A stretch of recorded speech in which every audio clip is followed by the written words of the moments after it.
it's a big event. It's the biggest event in the off-road calendar. It's probably the biggest race in all of motorcycling. And this year we've got our very own Southern African doing it for the first time. And he's not just anybody, he's Ross Branch. Ross, thank you so much for having us here. You picked up your brand new 450 Rally. This is a proper factory race bike yesterday. You're trying it out for the first time. But before we get to that, hang on, you are 3 times off-road champion. Thanks very much, Donovan. Yeah, it was a tough feat this year. It was really, really tough, but I had a really good time and I had an amazing team behind me. So we got it done.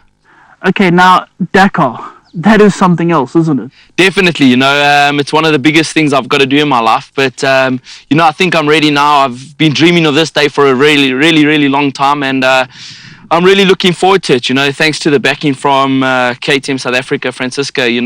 We've made it possible and we're going at the moment. So we're a little bit short on the funding side, but we're really trying harder to get there and we're going to go for it 2019. But okay, Dakar, it's a really, really big thing. What sort of preparation are you doing to get ready for that? Yeah, I've been training for this for a full year of training and getting used to different styles of riding, a lot of time on the bike and a lot of mental training. That's the hardest part of it is trying to get mentally fit for it. But, apart from the funding is definitely the biggest part of Dakar as it's such an expensive race to go to.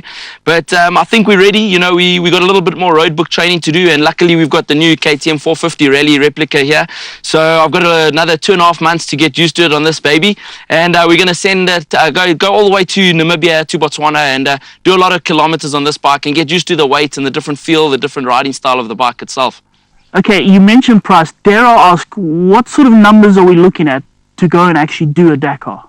We're looking at around about 2 million rand these days to do the Dakar, everything inclusive. Obviously, you're going to rent a team and rent a bike from them and all your flights included and everything. So you're looking at a package of 2 million rand to do the Dakar for 14 days, which is not the cheapest race I've ever done, but really trying hard to get the funds raised and looking forward to the race itself.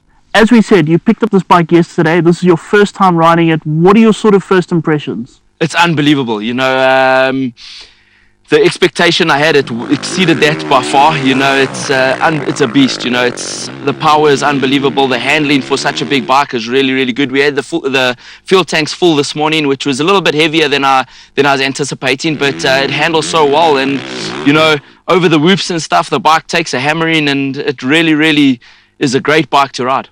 Okay, having spoken to other Dakar riders like Alfie Cox, Joey, they seem to say that the ability to ride fast or pace is one thing, but it means nothing if you can't navigate. Definitely, I've been working on it for a full year now and I'm only starting to get to grips with it now, and I think only experience will give us what we need. I've had so much advice from Alfie and Joey and the guys that have done Dakar before, and you can only ride as fast as you can navigate. So I can only go as quick as I can read the road book. So that's what I'm trying to do at the moment, is just try and get the road book out of the way, and then I can start working on the speed. So we've got a rally coming up in the next week where we're going to work on road book and just the navigation stuff, and then once we get that right, then we can start putting our speed down and seeing how fast we can actually ride while we're navigating without making too many mistakes and without getting lost. It doesn't matter how fast you are, as you said, you can go as fast as you can, but if you're getting lost, nothing's going to help. So, we've got to work on the navigation, and I think that's the biggest thing for us, is to get the navigation right.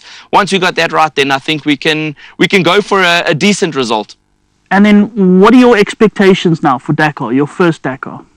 This Dakar, I'm going there to do the best I possibly can, to ride the dirt bike the best I know how to do it. And, results will come with that. If I finish in the top 20, I'll be extremely happy. But if we do a couple of good results on the stages that offer per day, that'll be good, But we're just going there to focus on riding day by day and the best I know how. I can only ride the best I can and navigate the best I can. So we're going to go give it the best we have. And with all the support from back home here in Southern Africa, I've got a lot of pressure on my shoulders, but I'm definitely going to go there and give it the best we can. And with all the support that we have from here, I can't thank everybody enough.